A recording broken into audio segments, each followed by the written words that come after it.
Capítulo 1, há dias atrás, numa quarta-feira, eu compartilhei alguma coisa a partir desse texto e até na quarta-feira eu dei o título dessa mensagem de "E agora, José?", né?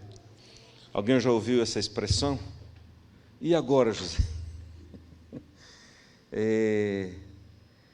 Hebreus 1, dos versos 1 a 4, diz assim: havendo Deus outrora falado muitas vezes e de muitas maneiras aos pais pelos profetas, nestes últimos dias nos falou pelo Filho, a quem constituiu herdeiro de todas as coisas, pelo qual também fez o universo. Ele, que é o resplendor da glória e a expressão exata do seu ser, sustentando todas as coisas pela palavra do seu poder. Depois de ter feito a purificação dos pecados, assentou-se à direita da majestade nas alturas, tendo se tornado tão superior aos anjos, quanto herdou mais excelente nome do que eles. O capítulo 2, dos versos 1 até o 10 diz assim: por esta razão, importa que nos apeguemos com mais firmeza às verdades ouvidas, para que delas jamais nos desviemos.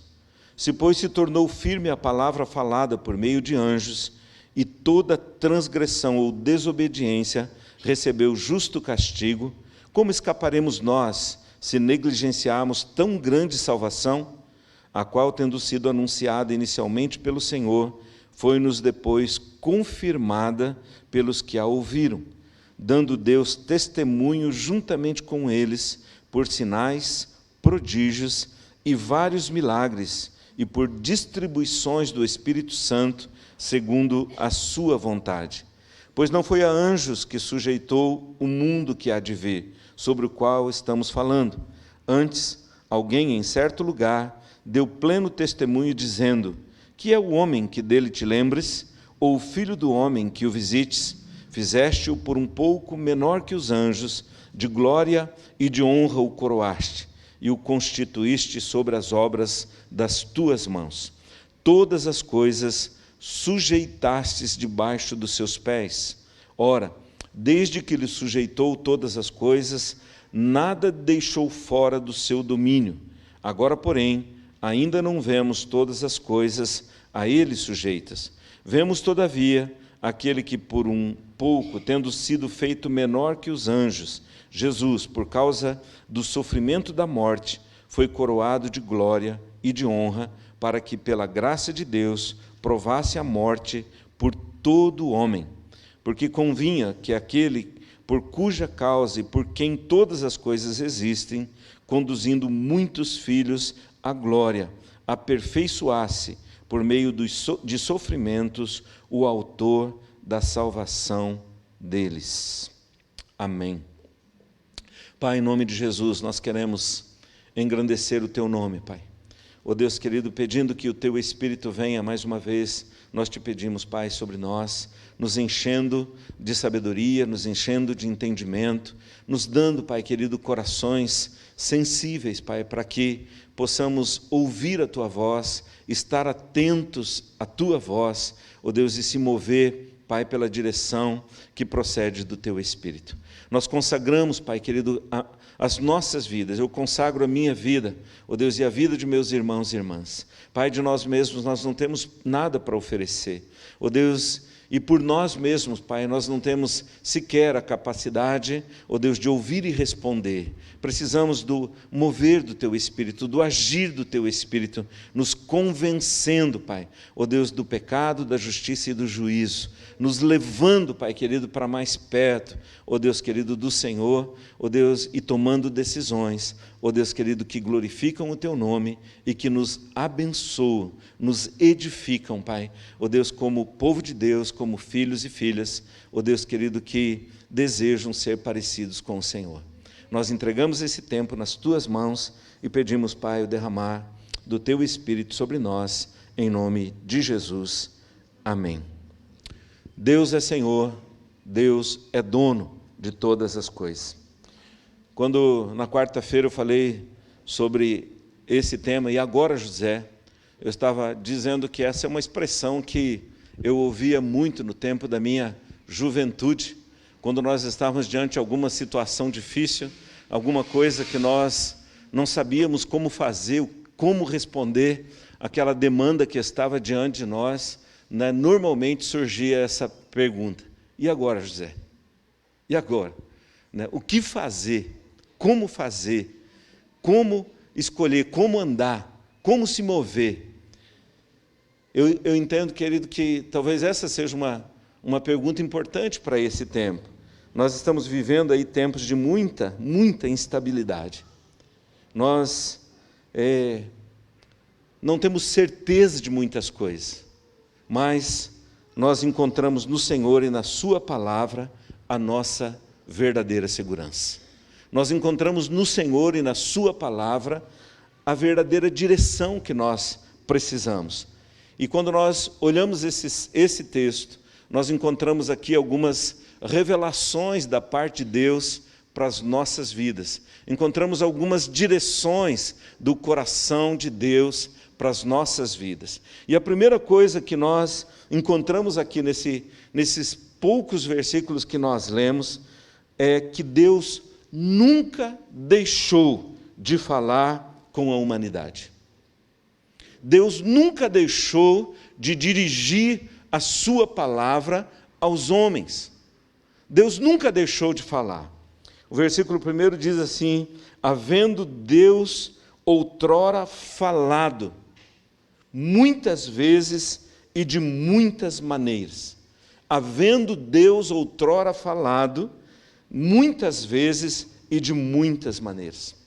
Quando nós olhamos as Escrituras, queridos, nós vamos descobrir que em todos os eventos da humanidade, sempre existiu uma voz de Deus, sempre existiu uma palavra do Senhor. Às vezes, ela vinha como uma palavra de prevenção e às vezes como uma palavra de direção.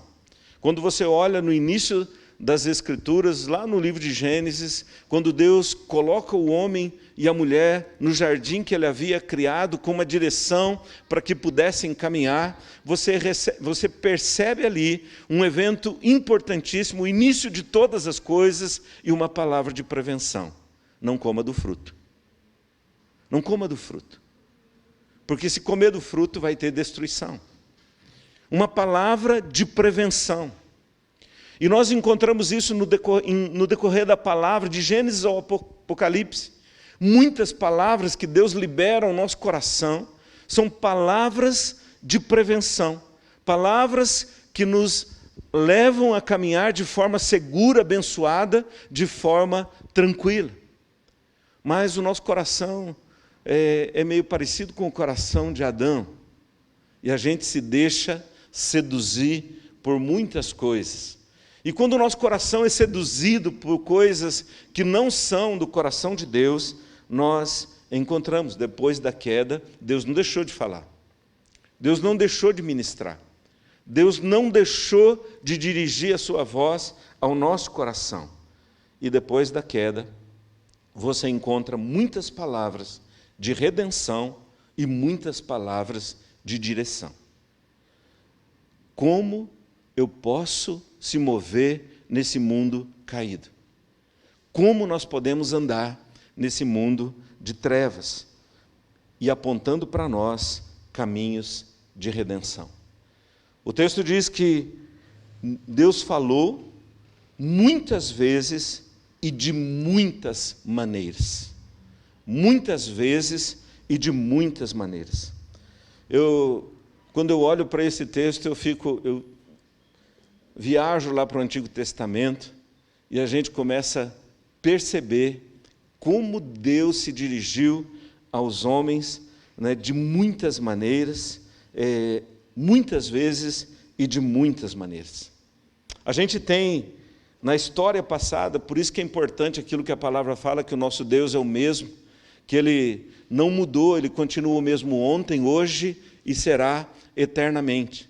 Ele é o mesmo Deus. É o mesmo em essência, é o mesmo em poder, é o mesmo em sabedoria, é o mesmo em graça, é o mesmo em misericórdia. E assim como Ele se dirigiu de muitas maneiras, muitas vezes, Ele continua falando conosco de muitas formas. Nós temos na história passada muitas ações e muitas palavras liberadas pelo Senhor para conduzir o povo nas suas batalhas, para conduzir o povo nas suas dificuldades. Não eram palavras de maldição, eram palavras de correção, apontando um caminho, apontando para o coração humano uma direção. A escolha errada poderia levar à maldição. Mas se o povo inclinasse o coração para Deus, Deus com certeza traria tudo para a vida de cada um deles, tudo aquilo que eles necessitavam para poder caminhar em segurança. Você crê que Deus continua falando, querido? É interessante quando você olha lá a história de Abraão. A gente olha a história de Abraão, e é interessante que o texto diz assim, que quando Abraão fez 75 anos, Deus o visitou e Deus o chamou, dizendo assim, sai da tua casa, sai da tua parentela e vai para a terra que eu te mostrarei. Mas quando você olha o capítulo 11, você percebe que tem um processo de Deus na vida do pai de Abraão, que saiu de um vilarejo e estava em direção à terra prometida. Eles estavam indo para Canaã, mas chegou no meio do caminho, eles se encantaram com uma cidade. E ali eles pararam e fizeram morada. E o texto diz que ali eles ficaram até que o pai de Abraão morresse. Ficaram anos e anos parados. Eles saíram com um propósito, saíram com um projeto, saíram com um alvo de chegar a Canaã. Mas, no meio do caminho, eles pararam. Aí, se encantaram com aquele movimento todo. Quem já leu e viu alguma coisa a respeito de Abraão vai encontrar esse movimento. E às vezes, querido, a gente para no meio do caminho. Tem um projeto de Deus, tem um propósito do coração de Deus para as nossas vidas, de ir além, de avançar além, de chegar onde Deus quer que a gente chegue. Mas a gente vai e pelo meio do caminho ou vem uma luta, ou vem uma tribulação, ou vem uma contrariedade, ou vem alguma dificuldade, ou algumas coisas que encantam o nosso coração e a gente estaciona. Você está caminhando ou está estacionado? Você está indo em direção ao propósito de Deus ou está parado? Essa é uma pergunta interessante. Porque Deus vem ao encontro de Abraão depois que o pai morre. E ele fala assim, sai aí agora. Né? Tem algo para a gente continuar. Embora o texto diga assim, eu vou te levar para uma terra que você não sabe. Mas, na verdade, era a retomada de um propósito. Era a retomada de uma caminhada. Era a retomada de um desafio que Deus tinha estabelecido para aquele povo. Como você está no propósito de Deus, querido? Quem já passou por alguma decepção nessa vida?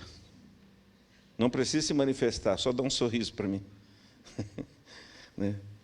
A gente vai atravessando decepções e, de repente, por lutas, por dificuldades, e, de repente, a gente para. A gente decepcionado por alguma coisa, mas não é só a decepção que faz a gente parar.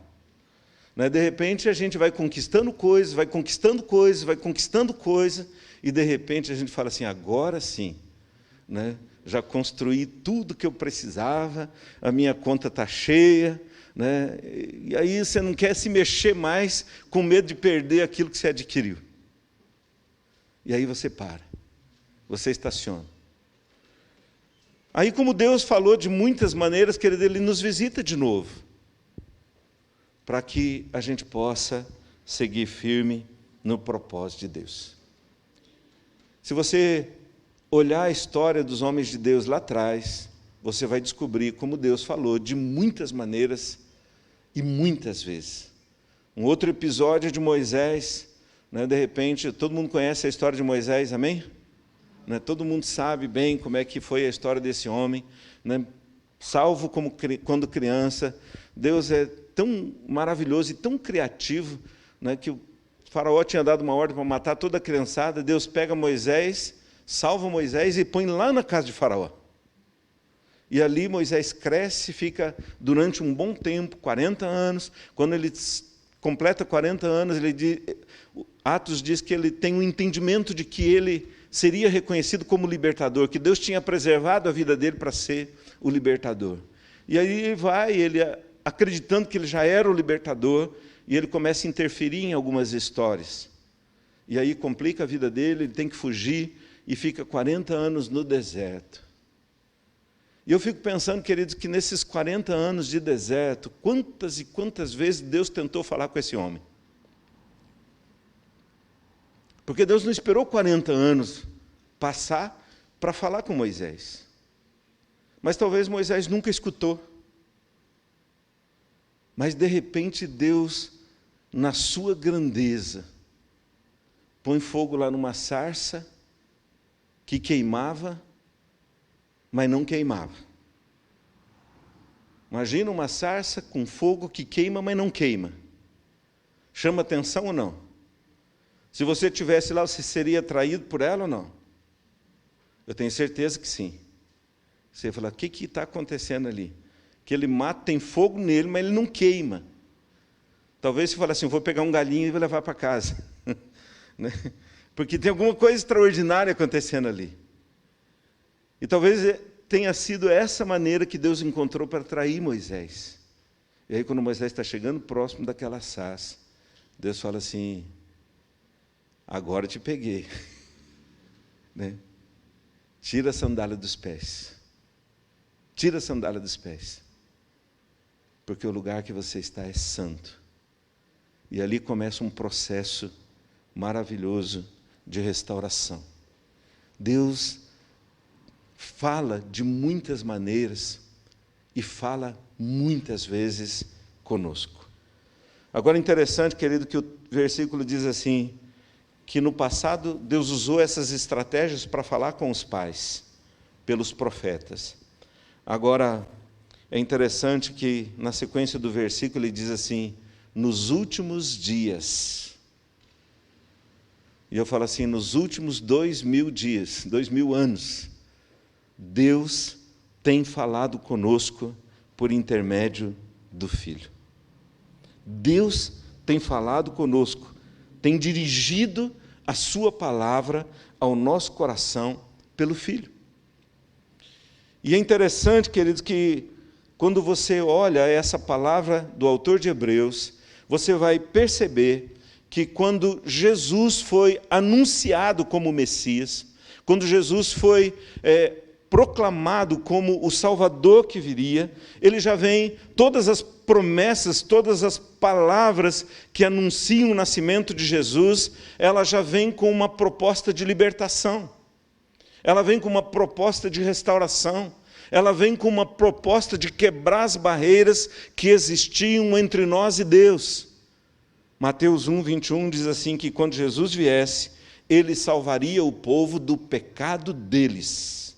Ou seja, Deus estaria enviando alguém que abriria os nossos olhos, que abriria o nosso entendimento, que traria uma compreensão, que quebraria todas as barreiras que existiam para que eu pudesse me aproximar de Deus. Mateus 1:23 diz assim, quando ele vier, ele será Emanuel, o Deus conosco. Quebraria as barreiras e traria essa verdade de relacionamento íntimo com o Pai. Marcos 1:7, né, quando aí João Batista está vendo Jesus se aproximar, ele diz assim, após mim, vem aquele que é mais poderoso do que eu, do qual eu não sou digno de calçar as suas sandálias ou desatar as suas sandálias. Ele virá e ele vos batizará com o Espírito Santo. Mateus 3:11, quando Jesus está chamando os discípulos para perto dele, Jesus diz assim, ele vos batizará com o Espírito Santo e com fogo.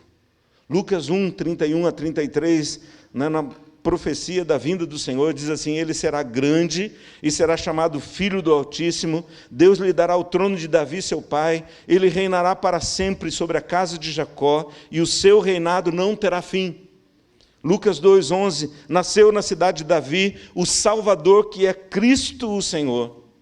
João 1:11, de 1 a 11, diz que a vida estava nele, e a vida era a luz dos homens, a luz resplandece nas trevas, e as trevas não prevaleceram contra ela. O anúncio do nascimento de Jesus já vem carregado de promessas, de quebra de todas as barreiras que poderiam me impedir de se aproximar do Senhor. Por meio de Jesus, querido, eu e você podemos ter um profundo relacionamento com Deus. Eu e você podemos ter uma proximidade, uma intimidade. Eu e você podemos adquirir o caráter de Cristo. Eu e você podemos refletir a glória do Senhor conforme o Senhor Jesus refletiu.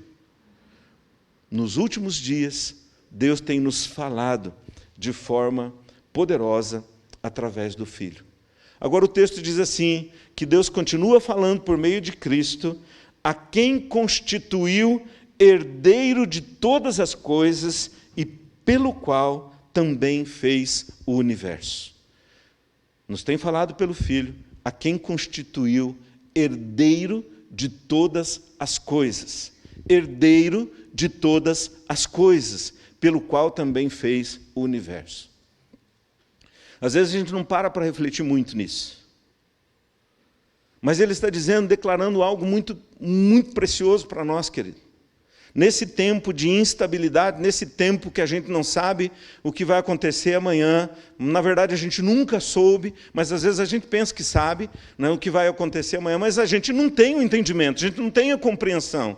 Né? Eu tenho ideias, eu tenho algumas imagens estabelecidas na minha mente, mas eu não conheço um segundo da minha vida daqui para frente.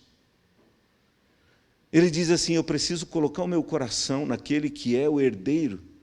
Ele diz assim, Deus tem falado conosco por meio daquele a quem Ele constituiu herdeiro. Ou seja, Ele tem autoridade. É interessante que quando Jesus vai se apresentando, Ele vai se revelando para as pessoas, Ele vai se revelando para nós como aquele que tem autoridade sobre todas as coisas.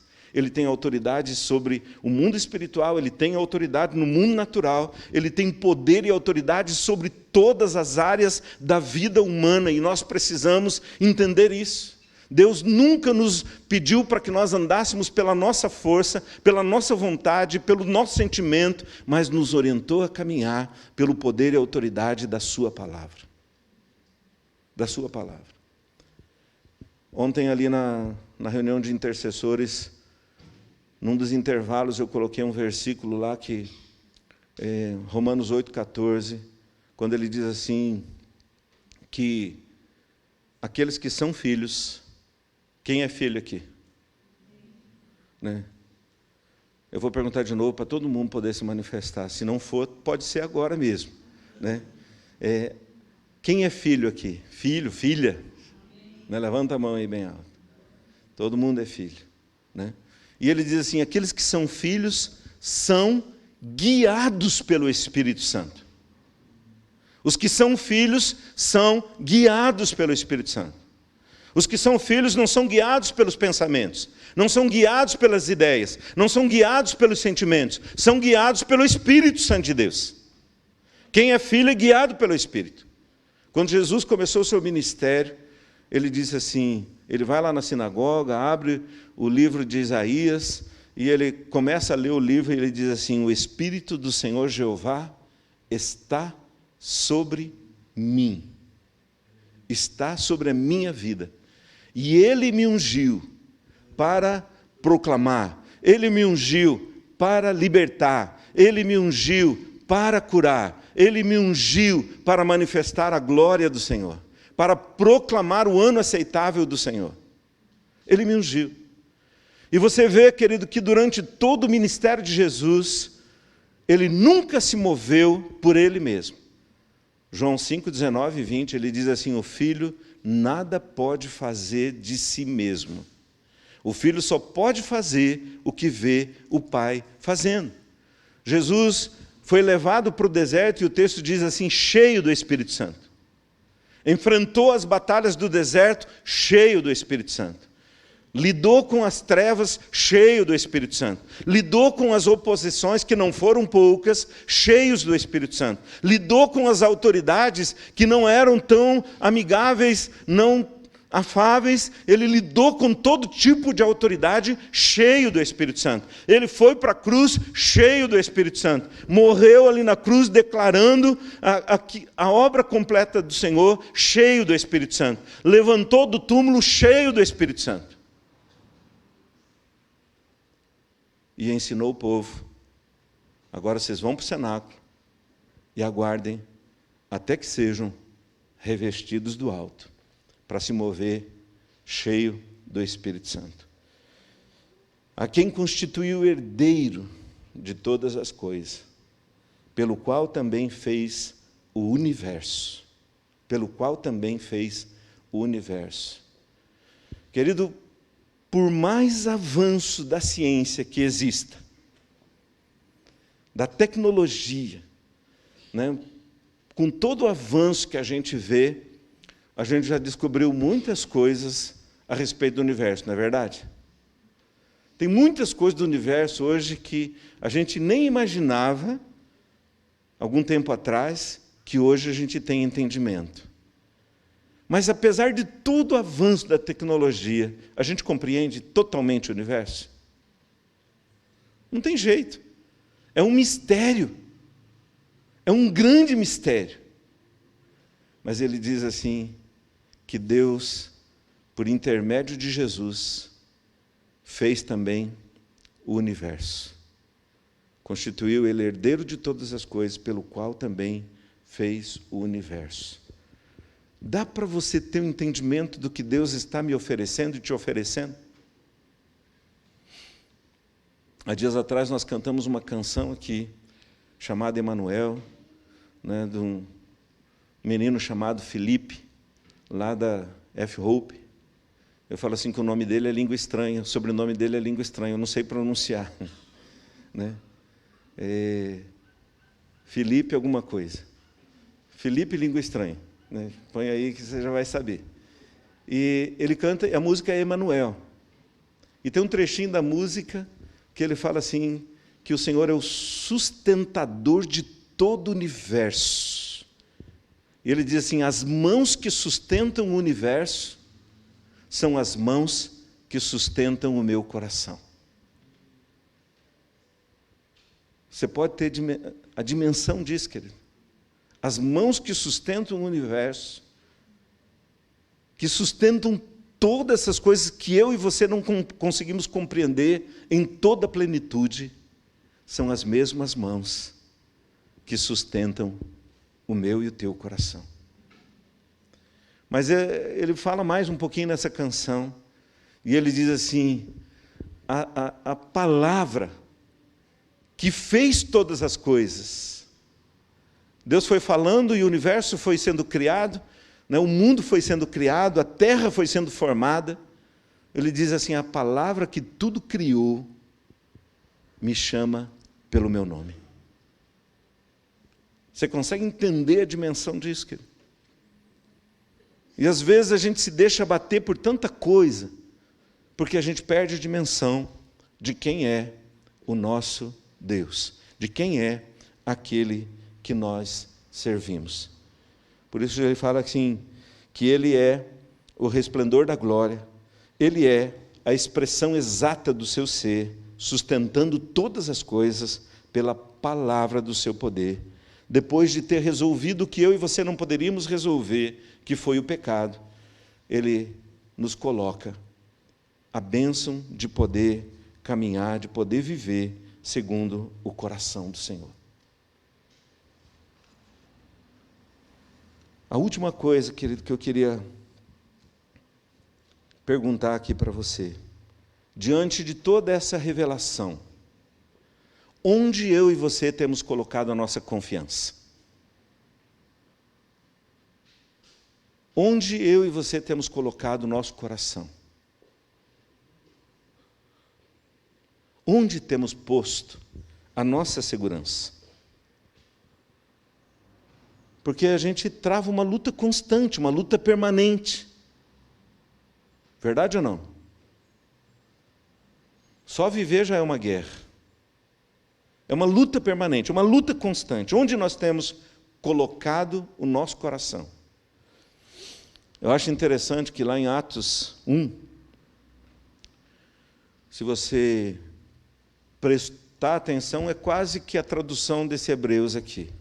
O texto diz que Deus está falando, né, de muitas maneiras, trazendo muitos mandamentos pelo Espírito Santo de Deus para que o povo pudesse caminhar. Deus está revelando algo muito precioso. E aí no versículo 7, os discípulos, Jesus já está ali, ressurreto, e já tinha vencido a morte, já tinha vencido todas as coisas, está ali agora trazendo uma revelação para os discípulos. E aí no versículo 7, os discípulos olham para Jesus e dizem assim: será esse o tempo que o Senhor restaure o reino a Israel? O que os discípulos estavam vendo?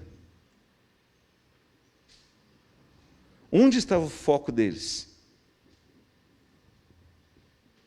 Aí Jesus diz assim: isso não te compete, mas recebereis poder ao descer sobre vós o Espírito Santo, e então sereis minhas testemunhas, aqui, ali, acolá, por onde você andar. O Cristo ressurreto, o Cristo vitorioso, o Cristo poderoso, o Cristo que tinha vencido a morte, estava ali se dirigindo aos discípulos. Mas os olhos deles ainda estavam nas coisas da terra. Onde estão postos os meus olhos? Onde estão postos os teus olhos?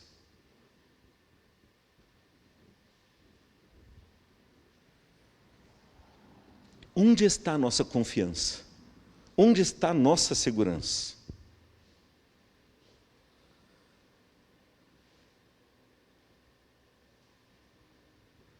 Onde está, querido? E é interessante que Jesus empurra os discípulos para o cenáculo. E quando aqueles discípulos são tomados pelo poder do Espírito Santo, fogo desce sobre eles, queima a mente e o coração deles. Eles saem do cenáculo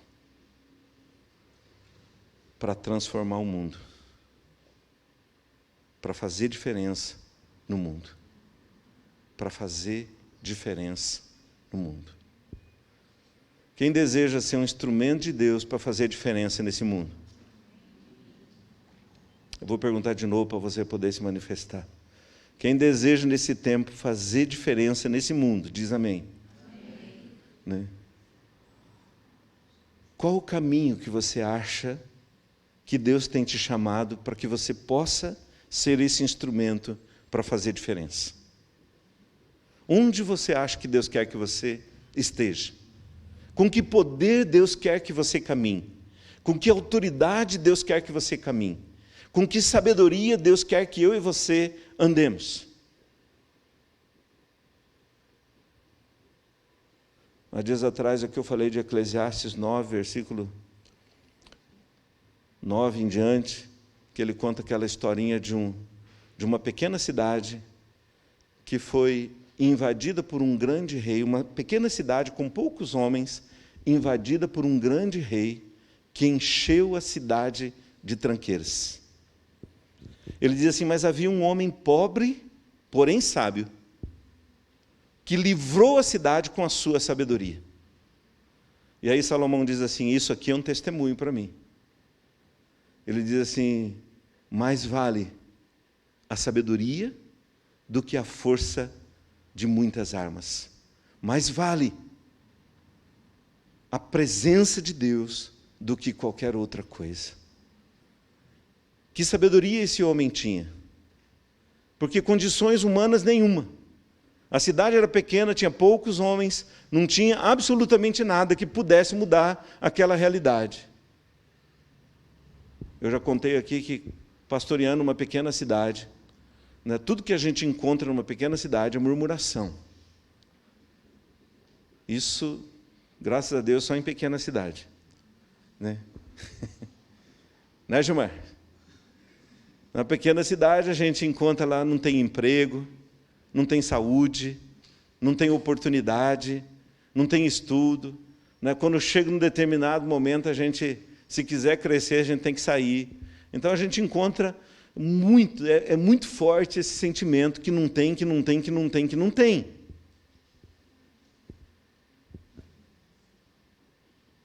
E a gente não se mexe para mudar nada, a não ser mudar de lugar. A gente quer mudar de lugar. Mas a palavra diz que esse homem pobre, né?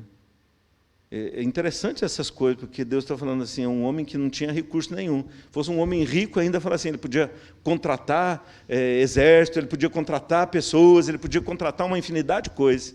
Mas era um homem pobre, que talvez pudesse até se ajuntar com os demais para murmurar. Mas a palavra diz que aquele homem pobre livrou a cidade. Livrou a cidade com a sua sabedoria. Nós queremos livrar a nossa cidade, querido? O capítulo 2 começa dizendo assim: por esta razão,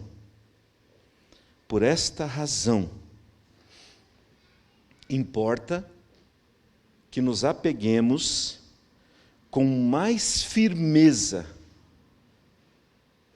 Por esta razão, importa que nos apeguemos com mais firmeza às verdades ouvidas, para que delas jamais nos desviemos. O versículo 8 diz assim: todas as coisas sujeitastes debaixo dos seus pés. Ora, desde que lhe sujeitou todas as coisas, nada deixou fora do seu domínio. Agora, porém, ainda não vemos todas as coisas a ele sujeitas. Que coisa interessante. Ele diz assim, ele sujeitou todas as coisas debaixo dos seus pés. Você crê nisso, querido? Que está tudo sujeito à autoridade de Deus? Crê não? Ele diz assim, embora você não consiga ver. O fato de eu não ver, o fato de você não ver, o fato de nós não conseguirmos enxergar, não significa que não está. É verdade ou não? Não significa que não está. Né? Tudo está sujeito à autoridade do Senhor. Por isso a gente entende algumas coisas que Deus coloca nas nossas mãos. Quando Efésios 6, e eu vou terminar com isso, Efésios 6, versículos 10 a 12, tão conhecido de nós, ele diz assim, fortalecei-vos no Senhor e na força do seu poder, porque nós não temos que lutar contra pessoas feitas de carne e sangue, mas contra principados, potestades e dominadores deste mundo tenebroso que operam nas regiões celestes. A minha luta, a sua luta, é muito mais profunda do que nós conseguimos entender. É muito mais profunda do que os meus olhos enxergam. Às vezes nós estamos como Eliseu e Gease. Eliseu está lá na cidade de Dotã, né? O inimigo, o exército sírio se aproxima, cerca a cidade por todos os lados. Aí o discípulo de Eliseu, Gease, acorda um pouco mais cedo, vai lá para as muralhas e fala assim, estamos perdidos. Não tem saída para nós. Olha o poder do inimigo. Não tem jeito mais para nós. Aí Eliseu chega e fala assim, ô Deus, abre os olhos desse menino. Abre os olhos desse menino aí. Ele não está enxergando as coisas. Ele não está vendo. E Deus abre os olhos de Gease. E aí vem aquela famosa declaração: mais são os que estão conosco do que aqueles que estão no mundo. Deus quer abrir os teus olhos, Deus quer abrir os meus olhos, Deus quer abrir os olhos do seu povo, para que a gente possa caminhar em segurança, apegado, com mais firmeza nas verdades ouvidas. Amém, querido? Deus tem falou das mais variadas formas com os nossos pais. E nesses últimos tempos, Deus tem falado comigo e com você por meio do Filho, a quem constituiu herdeiro de todas as coisas e pelo qual fez o universo.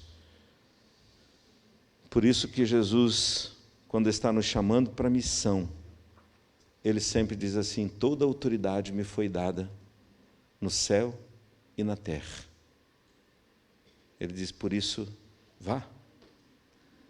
Anda na minha autoridade, caminha na minha autoridade, caminha na minha direção, caminha na minha unção.